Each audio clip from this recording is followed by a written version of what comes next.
I'm Bill Bupert, retired Army officer and irregular warfare practitioner and scholar. Welcome to Chasing Ghosts, an Irregular Warfare podcast, the show that examines the mythos, lost history, bad thinking, martial malpractice, and government incompetence that informs so much of irregular warfare. I want to peek behind the curtain at the vast machinery and briar patch politics of insurgency and counterinsurgency, and everything in between. Now, let's go ghost hunting together. Hello, this is Bill, and welcome to episode 41 of Chasing Ghosts, an Irregular Warfare podcast. This episode is entitled Storming America, Intelligence Failure is Now and Forever. So, welcome back, and I appreciate the correspondence that I have received from listeners and readers of my dispatches on Substack. I urge you to follow me on Substack if you get the opportunity. Shout out to my paid subscribers for your solicitude and support of these efforts. Some housekeeping notes: I've changed the feed at the Substack for my RSS and stuff and opened up that black box and played around a little. So you may find that some of the episodes are either missing in the feed, like 3 of them that I've discovered, but I hope to resolve that soon.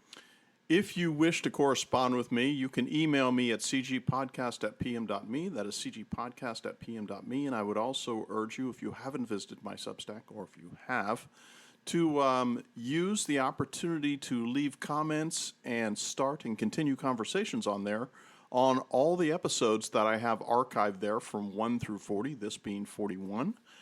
Personally, while I am not a large consumer of mainstream and corporate and access media, I find that one thing that I will do all the time is that if a news organization eliminates public comments and comment sections and such, I will not go there for a variety of reasons, to include that, well, there's a reason why they call it programming.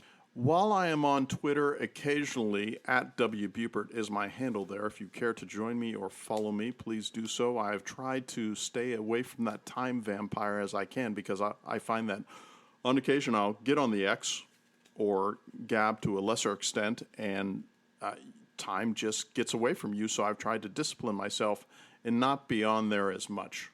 I find it's a good commenting feature to have X or Gab and such, so that one can maybe explicate or throw your short list ideas or your short form ideas on the wall and see where it goes, what it takes, people's thoughts on it. What I refer to as brain zephyrs, brainstorms, are those mighty intellectual winds that guide us to do great things or not so great things. Brain zephyrs is on the opposite side of the spectrum, where it's something that you come across, or some thought that you've come across in your own reading or meanderings or conversations with other smart people, and you want to see where that goes, or maybe in a short form, put it down and see what comes of it. So I use my notes feature on my Substack to do that very thing, to post those kind of ideas. And I want to just post a couple notes here before we get into the meat of this podcast today. And that's, I need my audience to understand the distinction between regional and global hegemons. Now, a hegemon, of course, is a country or region that through alliance seeks to either cement its influence and shaping of the conditions within the constraints of its own boundaries, or to extend that beyond its own boundaries, most likely contiguous, sometimes not so contiguous. For instance, you will find that China has, for the most part, always been a regional hegemon militarily and a global hegemon economically, what they would refer to as soft power.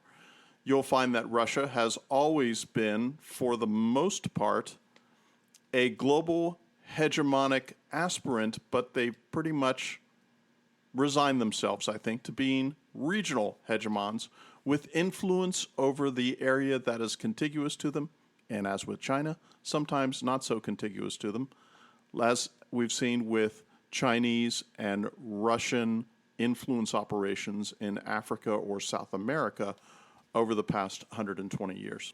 All empires must cement regional hegemony before they can establish and instantiate global hegemony. Most empires fail and turn to dust over time. And one of the elements that you discover that causes this very thing to happen, to include the internal contradictions of what happens when empires go abroad, whether it's the British Empire, or the Roman Empire, or the Byzantines, or the American Empire or such, they start to expand themselves beyond which their checks can draw on the accounts that they actually have, and find they start putting their fingers in dikes that are created through what I love to call chaos avalanches throughout the far reaches of these empires. Afghanistan is a great example of this, which could inevitably, and I think possibly one can come up with a law for this when it comes to imperial overreach and overstress and overstretching, that they dissolve themselves as a result of the ambition and the aspiration to become global hegemons. This is where the United States is today. Now, China, as a military global hegemon, I don't see it.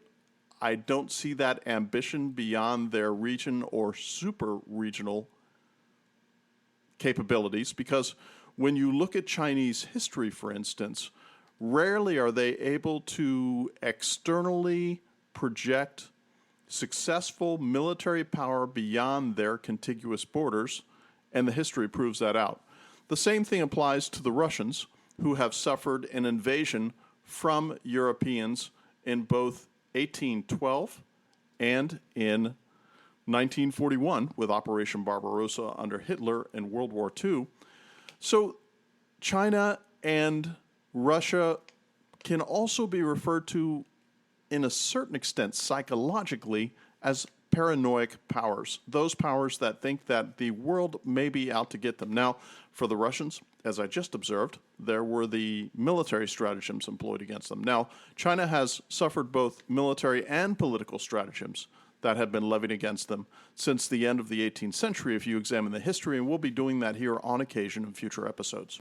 So I just wanted to suss that out because it's going to have a lot to do, well, on reflection, it has a lot to do with everything I've talked about in the last 40 episodes when it comes to American overextension of its empire.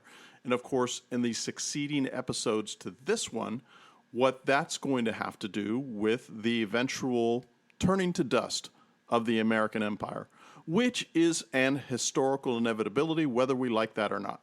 The fatal flaw for global hegemons, which seek to dominate the entire planet, is that sometime, somewhere, leaks will appear, foundations will start to sunder, shields will shatter, spears will split in half, and various things won't work out quite the way that global hegemon thought that they would. You have heard me say in the past that America hasn't won a war, for a variety of reasons, since 1945. And if we simply look at the last quarter century, and we look at Afghanistan, we look at Iraq, we look at Syria, we look at Libya, we look at the Horn of Africa, we look at what's currently happening in the last week in Chad and Niger in Africa, where not only do we potentially have troops stranded there who have not been repatriated back to CONUS or bases in Europe, but we have a lot of these former colonial powers that assumed their own independence and played the great game throughout the last probably 75 years since the end of World War II, vying to find who they would ally themselves with, like India's flirtation with Russia, African nations' flirtations with Russia, with China, with the United States, seeing who could support their various kleptocracies across the dark continent. And what you discover is that everything is starting to unwind once again. And if you thought the ride was wild militarily for the United States in the last 50 years, wait for the next 50, because strap yourselves in. It's going to be a rocky road, and it's going to be very, very interesting. So in episode 37, I did a podcast episode on Storming America, Another War Will Come Home. And I wanted to thank everybody for reaching out to me. I got a tremendous response and feedback from my listeners where they said, Bill, let's suss this out. Let's try to see how we can find out and tease out more of the fundamentals and potential forecasts that one can divine from this and all of those kind of things. So I have decided to embark on a multi-part series on Storming America. This is the first of those additional parts. It's called Storming America, Intelligence Failure is Now and Forever, because I thought to myself, if we're going to go back to the whiteboard or the drawing board or the chalkboard, for those of you old enough to remember all of those things, and try to assess what are the fundamentals of war making and preparing for war making and preparing war plans and anticipating conflict, and what are things going to look like in the future? Can we take a view to history or to the recent past and try to use that as a baseline from which we can forecast and predict what's going to happen? Now, by definition, I think the evidentiary basis for prediction is a little bit more concrete and formidable than it is for forecasting. So in that case, what we're going to do here is a lot of forecasting, not much prediction, because the quantitative and qualitative necessary components for prediction, not only is that difficult for this, not only is it something that I don't think is sufficient for the casual audience for this podcast, but I also think that forecasting, while it doesn't have as much evidentiary heft, I think it can still get us going in the direction of what does the future have in store for us?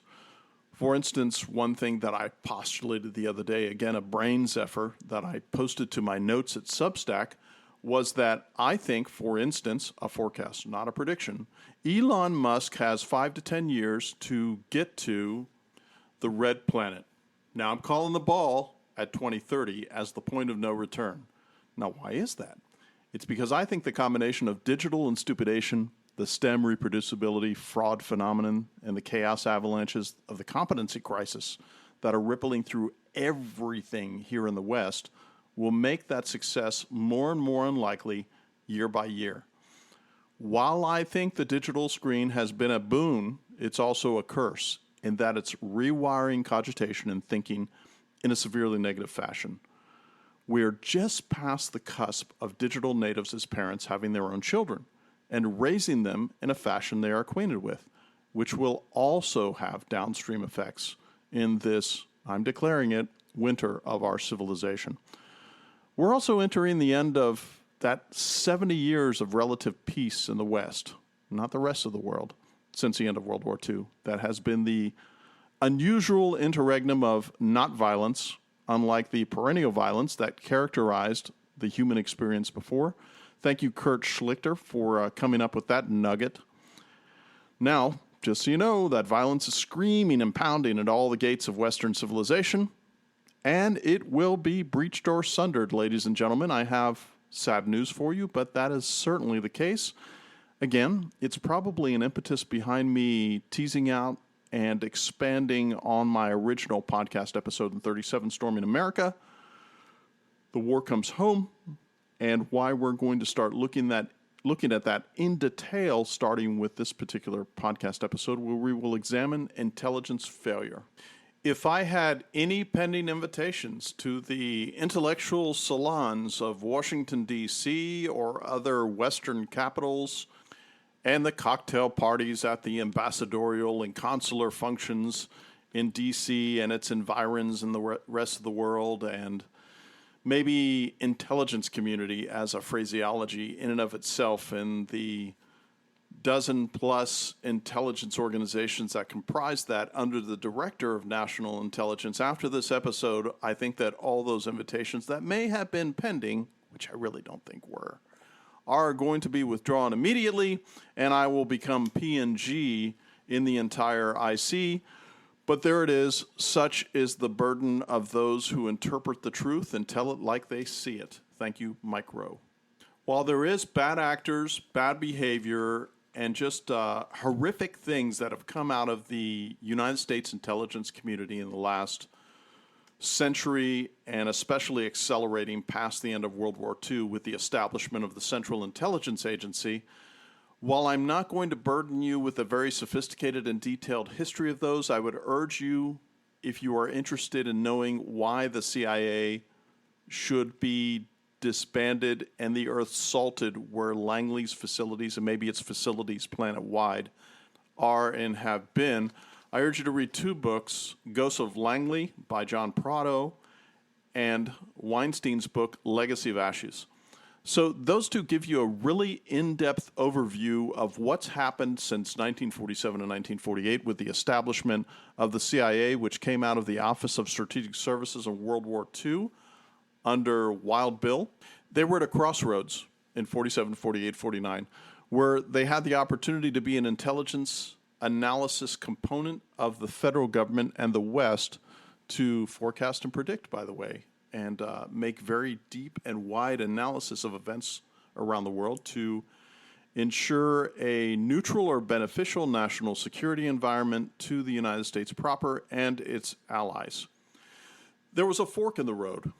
Do they confine themselves to analysis, or through clandestine and covert operations planet-wide in the employment of paramilitary functionalities, messing around with franchise and voting operations through color revolutions, the coups of various flavors that one could conduct planet-wide, and to do all those kind of sexy espionage functions that Jean Le Carré and other authors have sussed out in the unclassified realm to show you what that kind of shadowy and dark world was about.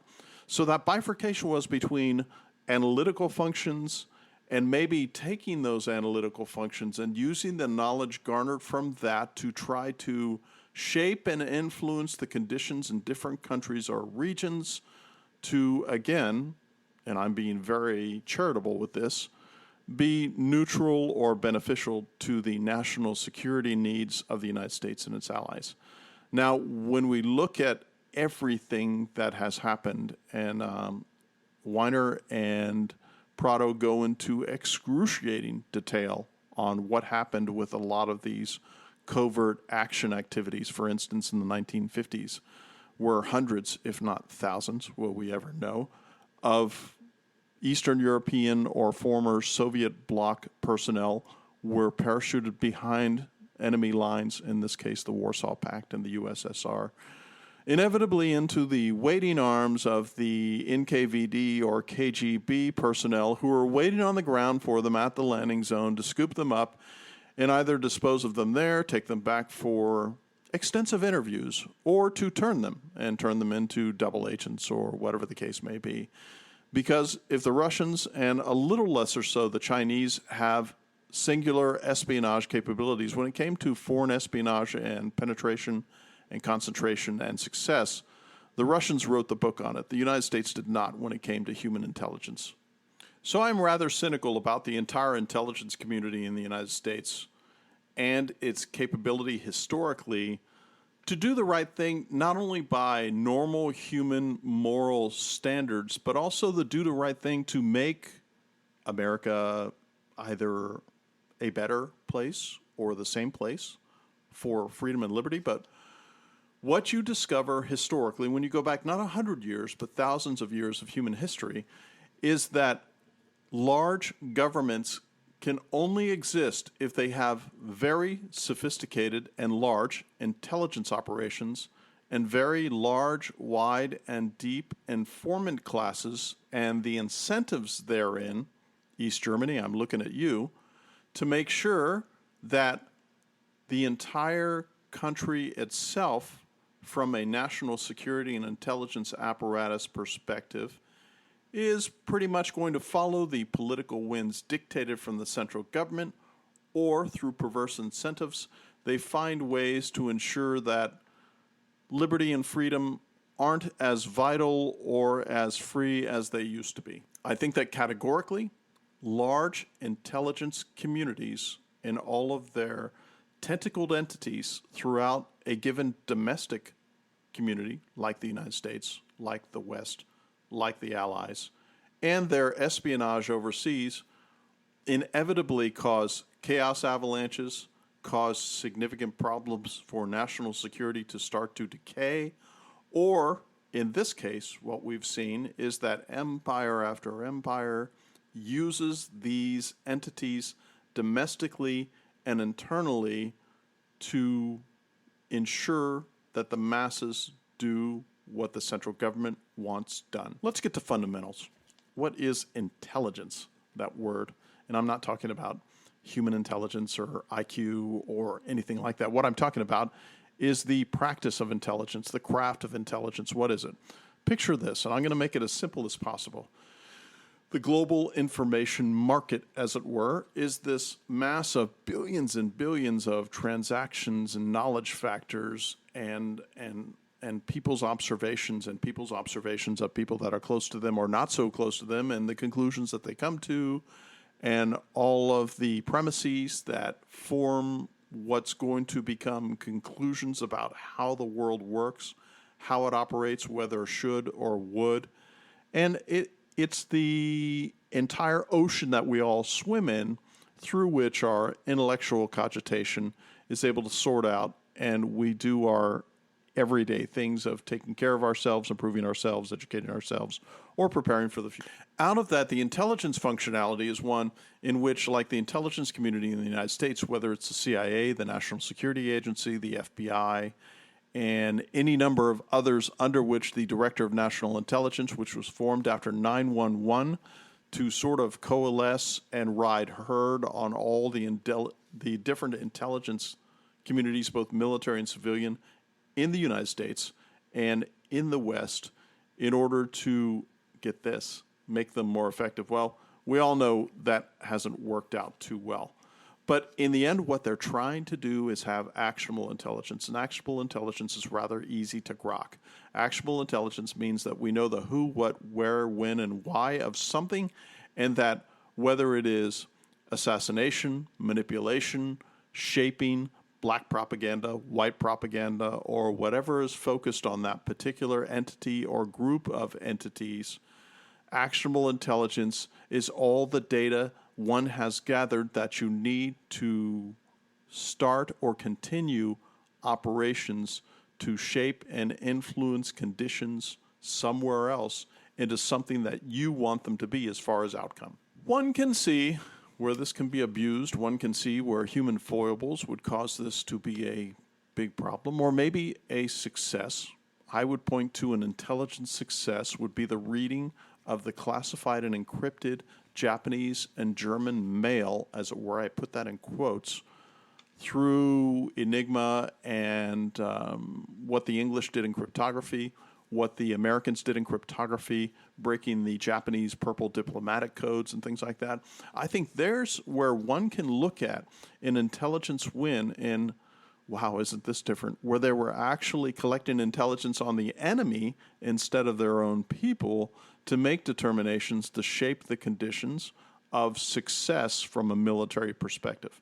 So I'm not painting all intelligence operations as bad. I'm just painting most of them as bad. Not only are they bad in the moral outcomes, the efficacious outcomes, the shaping of conditions that, in fact, makes things worse, as is going to be the fundamental notion of this entire short podcast series on Storming America, where we actually have this kind of, I would characterize it in a fashion as a jihadist invasion of America in an asymmetric fashion. This is going to occur in spite of the fact that America spends $100 billion plus on intelligence activities. That would be $76 billion appropriated for 2023, for instance, in the intelligence community for the civilian aspects, and about $27 billion for the military aspects of intelligence gathering and intelligence work and things like that. Now, mind you, I have a number here of $100 billion. And of course, this is part of the $1 trillion military industrial intelligence complex that includes nuclear weapons programs, which is why one would take the DoD and the DOE programs, and you can shorten it up to $1 trillion to say that's what we are spending on the national security state in the U.S. and the West, but in the U.S. in particular. Because what happened here is that the DNI, the Director of National Intelligence after 9/11, because of all the manifest intelligence failures with 9/11 where no one was able to predict, even though ex post facto and in hindsight, all the factors were there for one to be able to forecast, nay, predict that these things would happen, but agencies weren't talking to each other, which is what the Director of National Intelligence was created for. And in 2007, they wanted a little bit more transparency on how much these agencies were spending under the DNI, hence this $100 billion figure that I have for you. But I'm telling you that this $100 billion figure is probably not complete. There's probably a lot of cutouts and black funds that are distributed to other agencies throughout the federal government that the intelligence community uses to do whatever dark and arcane arts they are participating in. Now, we certainly don't have time in the brevity of this podcast or podcast series to go do a deep dive on critical thinking, evidentiary thinking, how one apprehends the world, and why intelligence failures happen the way they do. Just all a distillation of what basically comes down to the elements of evidence. A distillation of, well, is that correlative or causative? Is this intelligence failure, is it due to ignorance? Is it due to self-interest? What is the reason for it? Now, a quick departure, and that would be this. I used to teach critical thinking. We home educated our children, and we had a home education cooperative in which not only did I teach critical thinking, but I was also a coach and a mentor for the forensics and debate teams and things like that. And of course, when you're doing forensics and debate competitions, one has to have a very good grasp and sensibility of what good argument looks like. Now, good argument is based, of course, on evidence. It's based on having a prismatic approach to looking at things. You're looking at it from the opposite side you may be contending with, or the converse of that very thing. But I also like to pin it down to something that's rather simple. This is from the University of the Intuitively Obvious, which is that critical thinking is thinking about thinking to improve your thinking through better thinking. And the reason why most people on planet Earth don't want to do that is because critical thinking is hard work. It's tedious. It can be boring. It can lead to maybe unpleasant conclusions that one doesn't want to entertain.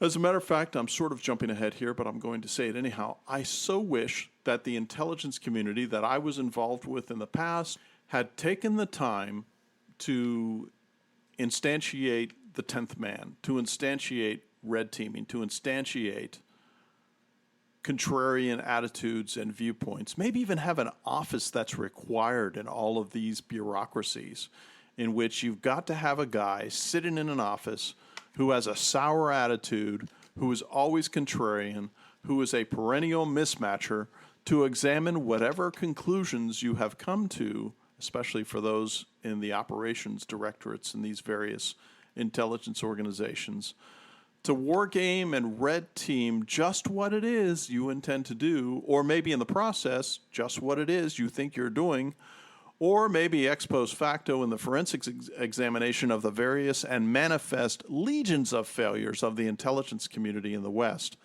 on why did that happen. But that kind of thing isn't going to happen because bureaucrats and bureaucracies aren't built to tolerate that kind of internal disagreement. As you all know, presidential archives have been in the news now for years as a result of political contestants in the political sphere in the United States trying to pin the tail on the donkey, as it were, on various malfeasance and maybe even malcontents who are participating in a fashion that the other party doesn't like very much. The National Archives has 3 exceptions for declassification. Those exceptions are NSA signals intelligence from before 1942. That's a head scratcher for me. How the Secret Service guards the president, and how much gold is in Fort Knox. Now, these are the things that they say outwardly to all of us who may not have the insights nor the classification access to the thousands, tens of thousands, or hundreds of thousands of compartmentalized security and classified programs that are present in the intelligence community in America and the West. Now, I'm not going to bore you with classification to a large extent, but I'll give you a brief snapshot. Now, the first instances of classification of intelligence occurred in 1869 in America. This current system that we suffer under was developed in the 1930s. One estimate in 2010 was that 90% of whatever is classified now shouldn't be classified, and I can personally attest to that. Classification entities and such, it appears they generate 50 million classified modalities a year. I'm saying modalities, and the reason I'm saying that is because if I said 50 million classified documents a year, there are derivative classification sets in classification, and what it means is that one can take an original document, and if you write something, let's say a white paper, that refers to that document, hence we've seen in the past, and you've probably seen this on the news, where, well, there was part of that document, maybe one sentence out of 10 paragraphs, that had an S secret, a TS top secret, a C confidential for that one sentence, which makes that entire document classified, hence deriving from it and hence classifying the entire document because of one sentence in all of those. Now, what's fascinating about this is that I think it was December 2022, 16,000 JFK files for review. 70% of them were cleared, apparently. Remember, this happened in 1962, 63, 64. I think they've been released. I know that there's a lot of JFK assassination aficionados out there who are probably poring over that in a very detailed and critical fashion and determining what conclusions, new ones, can be derived at as a result of that. So that'll be fascinating once that comes. One thing that I need to get through everybody's understanding is this. Just because something is classified doesn't make it better information than unclassified information. Hence the popularity in the last 30 years of what's called OSINT in the intelligence community, which is open source intelligence, which is going through stuff that has no classification whatsoever.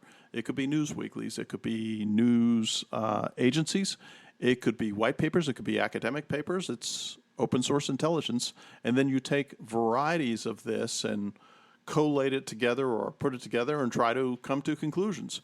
Tom Clancy got in trouble in the 80s and 90s where folks said, man, scratching their heads, he's really got a good bead on what the military is about in the U.S. and where does he get all this information? He got it through this notion of comprehension. I'm putting that word comprehension in quote marks here. And what it is it's that just through happenstance and the interdisciplinary ferment that happens when one connects various things from different disciplines and such, that he comes to conclusions that were divined at the classified level, but through open source intelligence and information in this case, one can connect the dots and come to those conclusions without any access whatsoever to the classified documentation. There is always this continuing conceit, and of course, this is lionized in the media, in the schools, in the university systems, and of course, the IC sees no problem with this as what I would characterize white propaganda that, well, we've got access, we've got to protect our sources, we've got these sources that say the following things. I guarantee you, ex post facto, in hindsight, if you were to take a look at a lot of these, a lot of this would have been available through unclassified means to come to the same conclusions. There's yet another reason why the government is so keen on classification, because it is a means for them to hide their malfeasance, hide their incompetence, hide their bad intent, and hide the trail of tears that is almost the entire story of American intelligence collection and actions throughout the past 100 years. For instance, and this will be an unpopular opinion, what we see again and again pounded into our little noggins from the mainstream corporate and access media is that white supremacy is the number one threat in America, and that it isn't fill in the blank of whatever other malcontent or hyphenated human being would be responsible for the lion's share of violence or a part of the violence, because some of that simply can't be said out loud in polite company. What I always ask for is I say, what is the empirical data to show that that is the threat that they make it out to be? Now, for a variety of reasons that we don't have to entertain in this podcast, I'll leave that to you and your own research and your own conversations with friends, family, and colleagues. You can see that to a certain extent, one can divine that that is misdirection, that is legerdemain, that is trying to make you look in a certain direction, because if you looked in another direction, you may come to conclusions that are not salient nor beneficial for the acting government in charge in the United States or the West. What one discovered, for instance, in 1993 with the bombing in New York and in 2001 with 9/11 was, to a certain extent, the intelligence community had to cast a blind eye on ethnic, racial, or ideological origins. Otherwise, they would get in trouble for profiling. And of course, one thinks profiling is a bad word. I remember when I was an irregular warfare instructor and also teaching critical thinking and how irregular warfare works, the fundamentals, the nuts and bolts. When my students would first come to class, I would pose the question. By the way, I love Socratic drilling because I thought it was a great way to teach students, especially when you're talking about the intelligence community, to teach people who are critical thinkers. Again, critical thinking is thinking about thinking to improve your thinking through better thinking. And I would canvass the room and I would say, please raise your hand if you have a negative connotation to the word that I say next. So I had everybody's attention, and the word I would say is discrimination. Practically everybody, remember this is the after 2001, practically everybody would raise their hands, and I'd always be fascinated by one or two or three who would raise their hand, and I'd talk to them after class. So I'd say thank you for that, and I would explain the reason why you think discrimination is a bad word is because that's been drilled into you by the corporate access media. That word, almost like a dog whistle, is one that, we can't discriminate. Of course, going back to profiling, one cannot assign any kind of pretension or assumption of how someone behaves simply by their pigmentation or ethnic origin or anything like that. All well and good in its own narrow sense. But I also explain that here you are, you're in an intelligence community, you're in a special operations community, and discrimination is part of pattern building. Discrimination is part of making sense of all these bins we have intellectually to make sense of the world, what the DoD even calls sense-making. One word, sense-making. I urge you all to get the book if you get a chance. I'll make sure that I put that in the show notes. And if you can't bin things, if you can't identify them, if you can't label them, if you can't attach a referent to what it actually means, if you can't have a consensus on the definitional construct of what you're trying to make sense of in the world, you will not make sense of the world. So by having this kind of almost knee-jerk reaction to a word that is such a fundamental component of good thinking, that's also very concerning. Richard J. Heuer, H-E-U-E-R, wrote a book called Psychology of Intelligence Analysis. I think it was published in 1999. You can find the PDF online. I think it's less than 200 pages. Highly recommend that you get it. This guy spent nearly 45 years in the CIA as both a government employee and a contractor later on, and really concerned about critical thinking and bias and how one discerns information from intelligence, from actionable intelligence, how one arrives at conclusions, things like that. So I will also put that in the show notes. I know that some of my listeners are cringing because I'm always making book recommendations, to which I'll make another one, which is one that I've talked about in the past, which is How to Read a Book by Mortimer Adler. If you read How to Read a Book in the Psychology of Intelligence Analysis by Richard J. Heuer, and you really take those things to heart and you really try to make those part of your daily, weekly, monthly practice of making a cognitive living, I guarantee you good results if you pay attention. So here we are at intelligence failure, which is wide, deep, manifest, and legion in the United States and the West for a variety of reasons. Now, one of those reasons that I talked about before was ignorance. Was it complete ignorance, a lack of cultural IQ of what one was extrapolating or examining outside of the United States? And by the way, we're going to confine ourselves in this examination of intelligence failure to external and not domestic intelligence failure concerns. Even though one can look at the FBI, for instance, and you find that a lot of the entrapment and violent encounters that they've been involved in, these so-called, I'm using air quotes, thanks Mike Myers, for these domestic terror incidents and such, the lion's share of those domestic terror incidents are created by organizations within the domestic United States.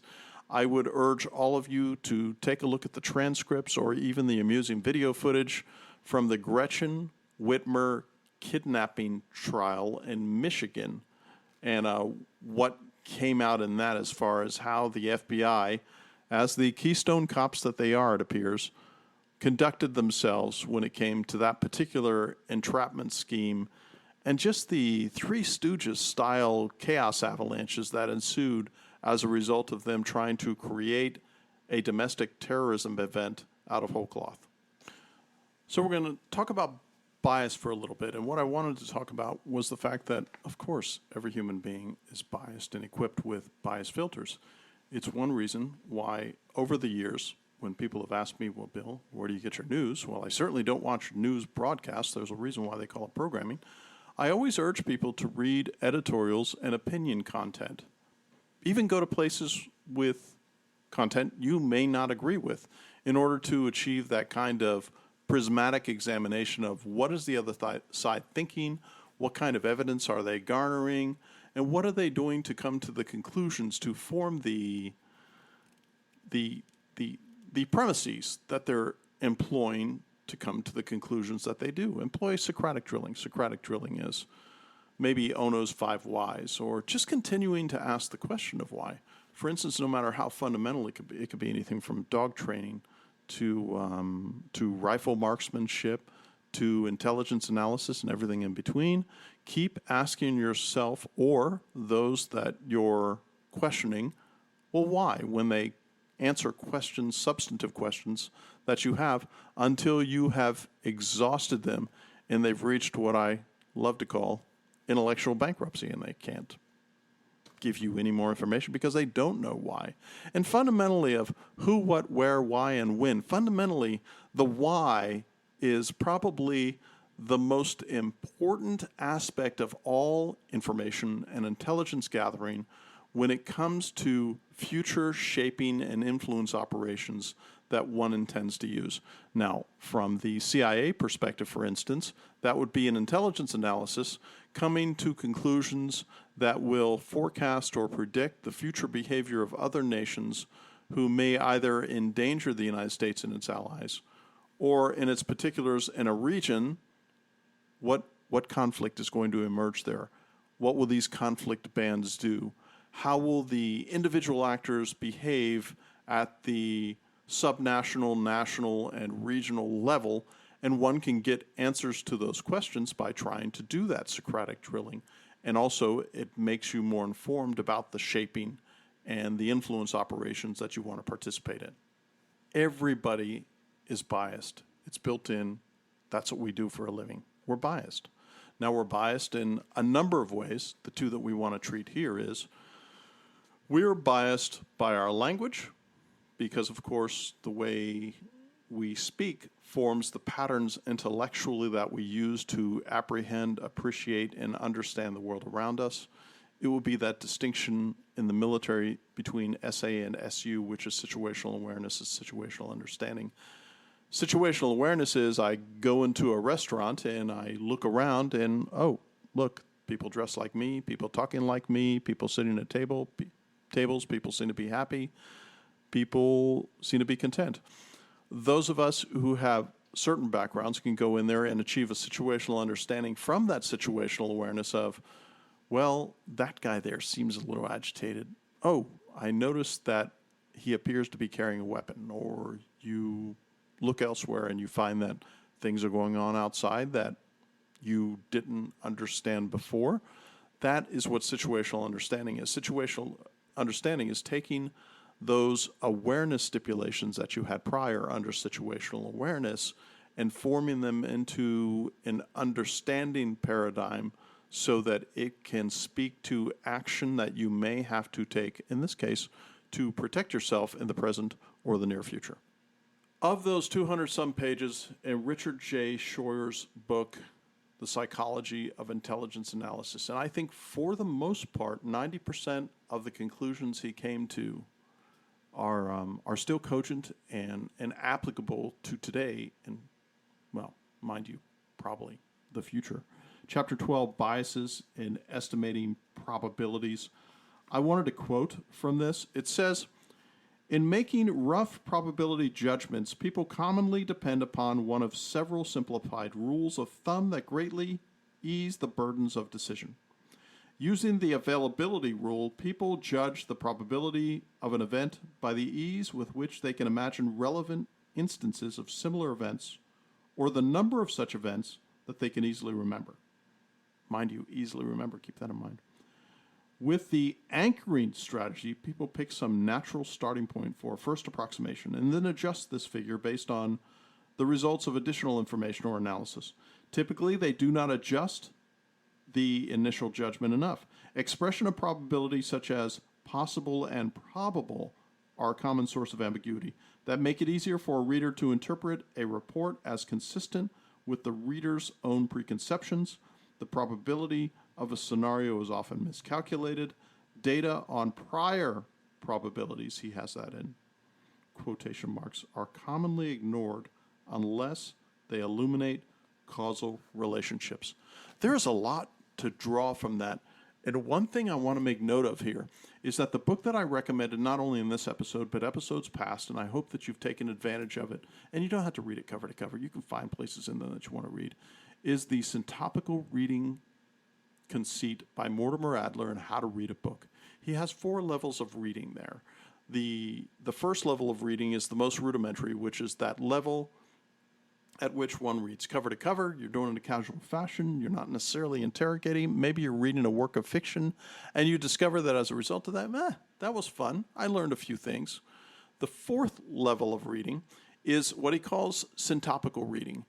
And this is really fascinating, and I know that a lot of my listeners, if you're listening to this podcast, you're an odd bird to begin with.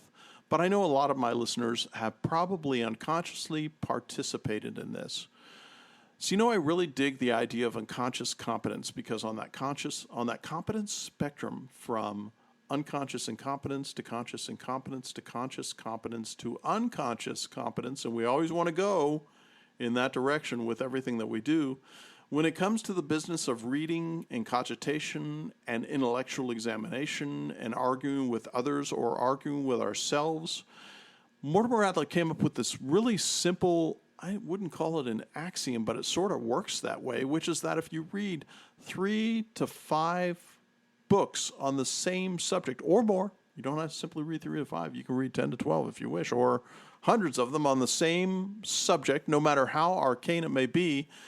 Through active interrogation in your reading, you're going to achieve a level of understanding that exceeds that of most academics who have been buried in that for the longest time. And of course, when we're speaking to academics, we're also speaking to the analytical hubs and the analyst individuals and the management of analysts in the intelligence community, where maybe you'll find yourself at a Middle Eastern desk, or you're at a Syrian desk, or you're at an African desk, or whatever the case may be where you're regionally focused, or you happen to be at a ballistic missile desk or a manpads desk, which all you do is examine from an intelligence perspective all the variations and tactics, techniques, and procedures of employing passive acquisition, ground, surface to air missiles that one can shoulder. Maybe it's an RPG-29. Maybe it's a Stinger. Maybe it could be infantry weapons such as the AT-4 or recoilless rifles. Whatever the case may be, you're reading report after report, and you're assuming and garnering a level of expertise in that not only influences what you've read and what you can instantiate in an empirical fashion, but you're also building intuition engines. You're also building a sensibility that everybody in my audience, no matter what you may do, you're a roofer, you're a driver, you're in the military, you're an engineer, you're an academic, whatever the case may be, when you are steeped in what you do for a living and you pay attention to it, over time, especially as a graybeard, you develop these sensibilities where you don't have to refer to conscious stuff, but you can employ unconsciously your intuition engine that tells you what's right and what's not right. Now, one would say, with everything I said in the previous preamble, that this kind of unconscious competence, intuition engines, and situational understanding in the broader context from an intelligence perspective of trying to understand and grok precisely not only how an entity or number of entities behave, but in conversations tangentially and adjacent to you with other people who have other specialties that may touch on what you do, you can come up with some really good intelligence estimates, and estimates are what's their disposition and composition. In other words, disposition is where is everything? Composition is what do they have that they put to where is everything? And who are these leaders in their military, for instance? Who are these leaders in their political infrastructure? What kind of forecasting or predictive behaviors can we get from having this kind of cross-examination, this kind of fermentation between what appear to be stovepiped or cylinders of excellence of inquiry in the intelligence organizations and intelligence agencies? I suspect, as much as I can show you, as I have demonstrated in the last few minutes, the ideal way to ascertain not only that situational awareness, but to achieve what I would grok as the most important thing, which is situational understanding, that not only gives you a present baseline, not only gives you an historical baseline, but from both of those things allows you to extrapolate into the future, depending on the evidence that you have, a forecasting or prediction paradigm that allows you to see, well, what's going to happen? What is the future conflict or future behavioral constructs that we're going to see?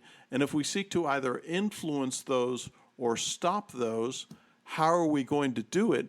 And one would think, and Dr. Hewer, Richard J. Hewer, the author of Psychology of Intelligence Analysis, the guy seems to have done a lot of homework. From my perspective as a layman, looking at what I've seen produced out of this $100 billion intelligence combine in the U.S. and the West, they're not very good at any of this. Let me give you a for instance.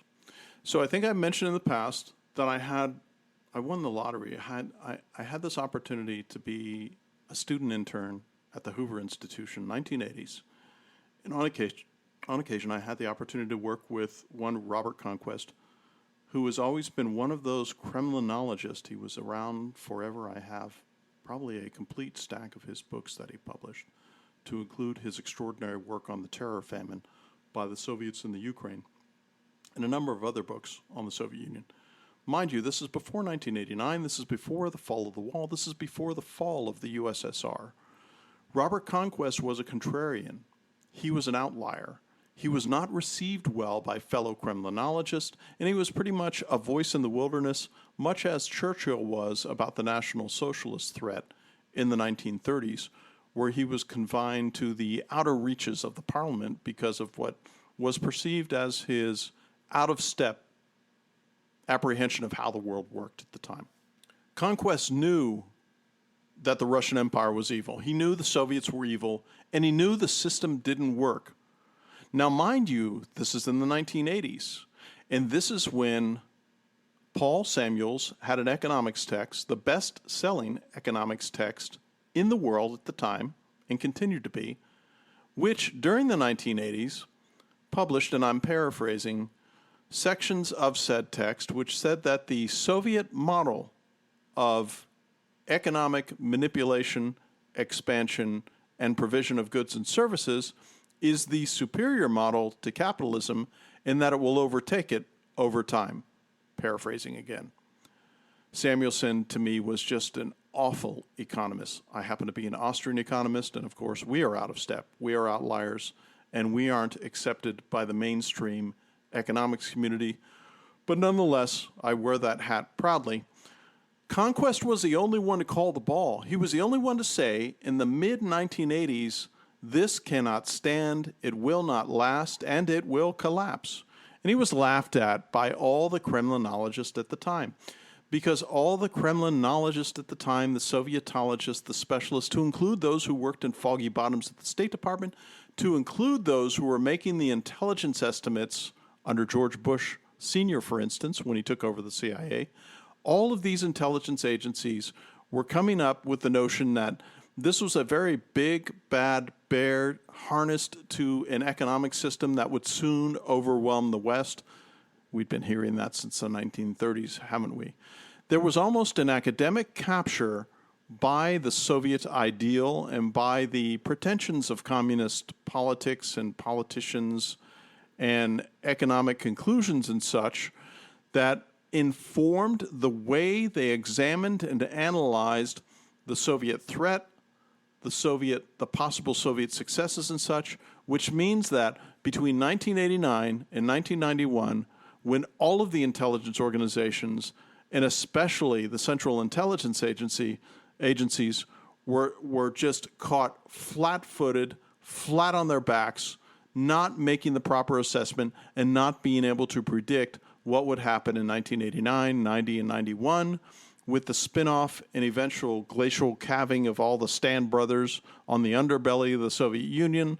They were all caught flat-footed. They were all surprised. I mean, and like I mentioned earlier, I'm certain that there was an Uzbekistan desk. I'm certain that there were fill-in-the-blank stand desks throughout the CIA, probably staffed with one officer, if not several intelligence analyst officers, who would, I hope, have meetings of, here we are the component parts and pieces of the USSR, here are the conclusions that we're coming to when we look at the economic indices, the manufacturing indices, the military indices, the effectiveness indices, and the political indices and what's going on, and they were all caught flat-footed.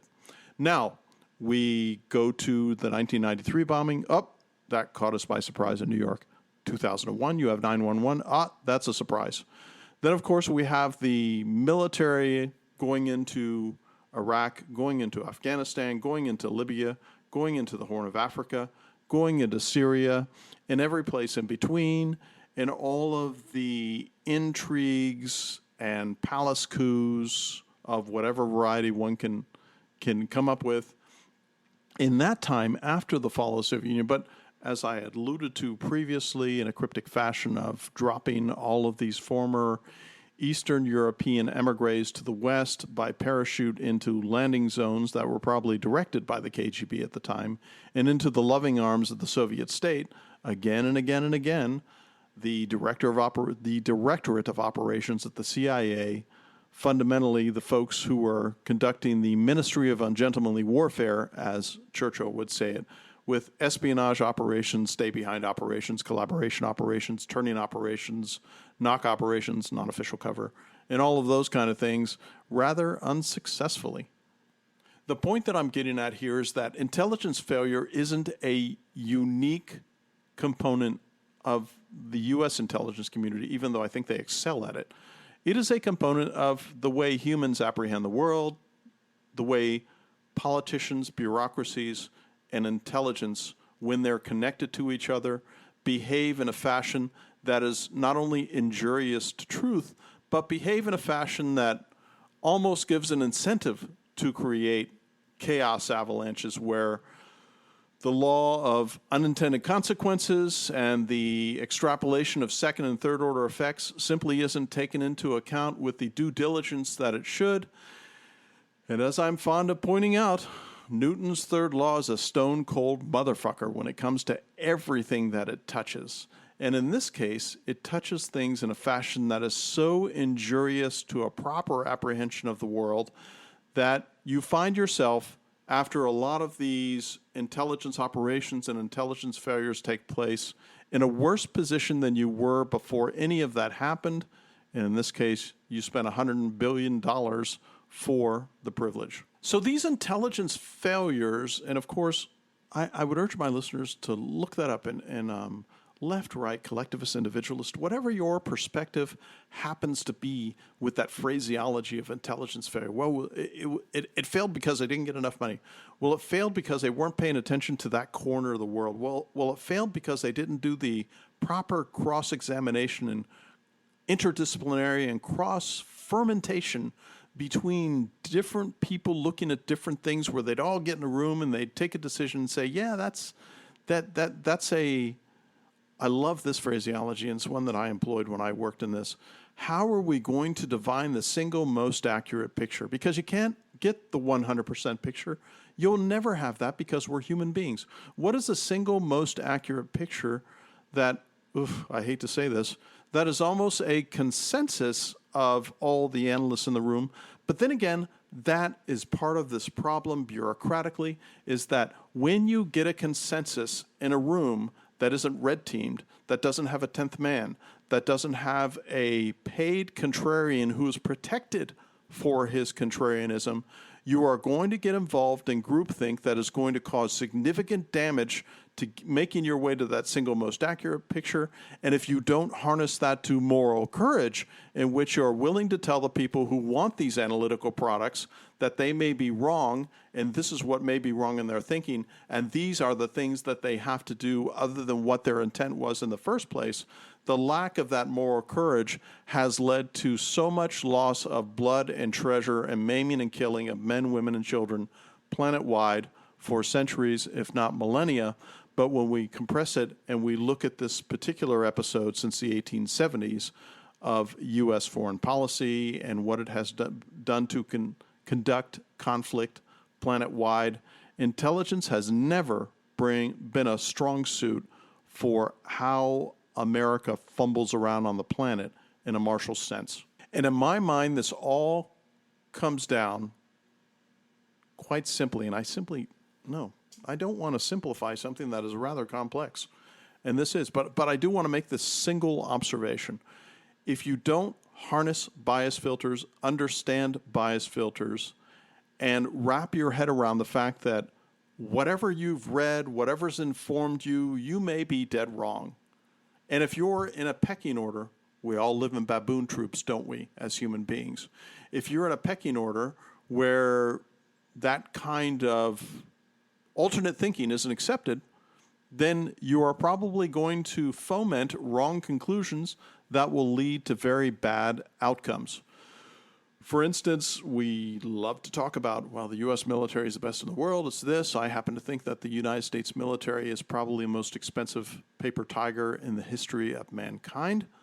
But nonetheless, and we will cover that in future episodes, but nonetheless, you would think that, and I've mentioned this in probably episodes going all the way back to episode 2, even though the British military wins all of their victories in spite of their best efforts, the British, as a society, have a penchant to accept or even, maybe not even look down upon, but embrace eccentricity, unorthodox thinking. Hence, you have T.E. Lawrence of Arabia. Hence, adjacent to that, you have Michael Collins, with the Irish bringing down parts of the British Empire in 1916 to 1922. You have Ord Wingate. You have the gentleman who gave us the Special Air Service in World War II. You have the unorthodox thinking, and one can even classify Churchill in this, as much as I loathe a lot of what he did, but there are things to admire. He was always one to say, when it came to Special Operations Executive, for instance, which was the British counterpart to the Office of Strategic Services, which was his Ministry of Ungentlemanly Warfare, he would have people in there and support and endorse people who were in there who were outliers, who were folks who were eccentric, unorthodox, and all of those things.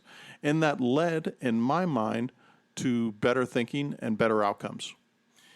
In the end, when I look back to the military decision-making process, which for the most part is a positive way to do things, MD&P, I urge my listeners to look it up if you're not familiar with it. Those of you who are, you can practice it in your everyday life, as I do with the OODA loop and things like that. But what you find is that you're asked, well, okay, what's the worst case scenario and what's the most likely scenario? For folks involved in intelligence, those two questions are of primary importance for everything that they do. As a matter of fact, I would make that the intent statement of everything these analytical desks and desks of desks and those in charge of those desks do for a living, is that they take that determination. Well, what's most likely to happen, which is a forecast and predictive modeling epistemology. Okay, what's the worst thing that can possibly happen? And why, of course, would we want to look at the worst case? So that we can make sure that we're assessing that in a fashion where, well, if it's worst case, we've got the following preparations in mind. Because planning is a great idea, and if you can plan for contingencies, it's an even better idea, because at least you are preparing yourself and you're leaning forward in a fashion that will allow you to do the right thing when the time comes, because at least you've contemplated it. So I need to read this extraordinary passage from Hure's book. He's talking about bias. He says, quote, "It appears, however, that the receipt of what is accepted as definitive or authoritative information," this is Bill stepping out of the quote, "remember that there is this absolutely ill-conceived and stupid elucidation in the intelligence community that classified information has a provenance and an efficiency all its own that makes it superior to all OSINT. That is sheer naked stupidity, but that informs so much of the intelligence community throughout the Western world." Going back to this. "But it causes an immediate but unconscious restructuring of a person's mental images to make them consistent with the new information. Once past perceptions have been restructured, it seems very difficult, if not impossible, to reconstruct accurately what one's thought processes were or would have been before this restructuring. There is one procedure that may help to overcome these biases. It is to pose such questions as the following. Analysts should ask themselves, and please burn this into your memories, listeners. If the opposite outcome had occurred, would I have been surprised? If the opposite outcome had occurred, would I have been surprised? Consumers should ask, if this report has told me the opposite, would I have believed it? And overseers should ask, in this case, Hure calls overseers those management entities within the intelligence community that would oversee a collection of desks or oversee a cabal of analysts. And overseers should ask, if the opposite outcome had occurred, would it have been predictable given the information that was available? These questions may help one recall or reconstruct the uncertainty that existed prior to learning the content of a report or the outcome of a situation." End of quote. I want to step in it once again. Uncertainty. What does that mean? Uncertainty is the provenance, it is the sine qua non, it is the raison d'etre for everything that happens in intelligence, because what intelligence is trying to do is take things that have the quality of uncertainty and understand them better so that they can move themselves to the right, whether left of bang or right of bang, to establish that uncertainty can be understood. Nassim Taleb talks about this in The Black Swan when he talks about events that all of a sudden seem to come out of nowhere, but ex post facto and in hindsight, we can look at those events and say, Of course, we should have known if we had been paying attention to the non-linear factors that instead seem to have a linearity all of their own once you take a look at them. And he goes on. This method of overcoming the bias can be tested by readers of this chapter. That's chapter 12. Especially those who believe it failed to tell them much they had not already known. If this chapter had reported that psychological experiments showed no consistent pattern of analysts overestimating the accuracy of their estimates or of consumers underestimating the value of our product, would you have believed it? Answer, probably not. If it had been reported that psychological experiments show these biases to be caused only by self-interest and lack of objectivity, would you have believed this? Answer, probably yes. And would you have believed it if this chapter had reported these biases can be overcome by a conscientious effort at objective evaluation? Probably yes. I happen to think that objective evaluation is very difficult to come by. Going back, quote, these questions may lead you, the reader, to recall the state of your knowledge or beliefs before reading this chapter. If so, the questions will highlight what you learned here, namely that significant biases in the evaluation of intelligence estimates are attributable to the nature of human mental processes, not just to self-interest and lack of objectivity, and that they are, therefore, exceedingly difficult to overcome. End of quote. I would urge you to consider that not only are they difficult to overcome, but there may be a certain improbability to overcoming these with the digital screen degradation of human cogitation and intellectual tool chests available to discern good information from bad.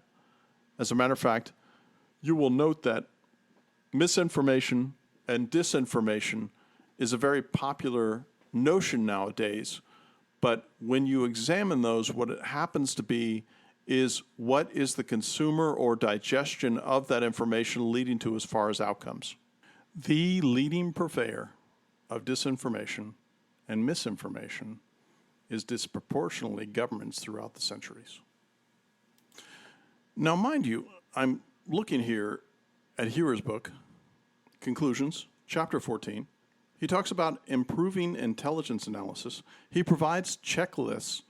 I have no idea what's going on inside the IC and the CIA and the DIA and all of these other intelligence entities, and whether they have taken seriously these concerns and methodologies that Hewer talked about. And Hewer, by the way, didn't discover these. He didn't invent these. These have been around for centuries. This is what critical thinking is all about. This is the way to formalize that critical thinking so that one can take all the information that is available to you and come up with postulates and premises that lead to conclusions, whether correlative or causative, that improve your life as a human being or improve the life as a nation, as far as guiding that nation to take actions that are beneficial. Now, what's fascinating about this is that I can't measure what's being done in those communities. What I can measure is what are the outcomes that I'm seeing planet-wide for the past century, if not longer, and the outcomes are uniformly terrible. Of course, in this podcast, I have driven home the fact that America hasn't won a single conflict since 1945, and driven home what appears to be the awful unintended consequences of American foreign policy and military policy around the planet since that time. Can I extrapolate from that? Look at this, we're doing intelligence analysis. That's because they haven't done this informed analysis that I've spent the past hour talking about, this kind of intellectual heavy lifting and critical thinking. I mean, it's all laid out here. For instance, he has a checklist for analysts with 6 key steps in the analytical process. He calls it defining the problem, generating hypotheses, collecting information, evaluating hypotheses, selecting the most likely hypotheses, in the ongoing monitoring of new information.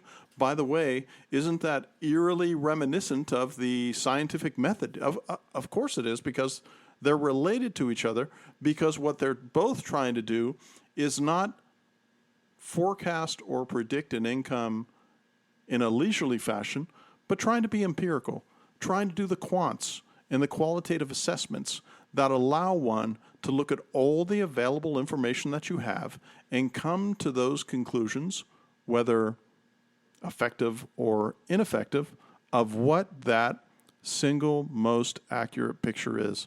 If you don't mind, listeners, take those 4 words and burn them into your brain. You'll be able to use them every day. You know, Hewer talks about training, and he says, quote, most training of intelligence analysts, by the way, this is 1999, most training of intelligence analysts is focused on organizational procedures, writing style, and methodological techniques. That first one, by the way, organizational procedures, would be informed by the bureaucracies, the government bureaucracies that they inhabit, which tend to be bureaucracies after the first 10 years of their formation that are much more concerned with the maintenance and expansion of their power and reach than effective methodological analyses of being able to tackle problem sets through sense-making and rigorous analysis to arrive at conclusions that match that of the real world.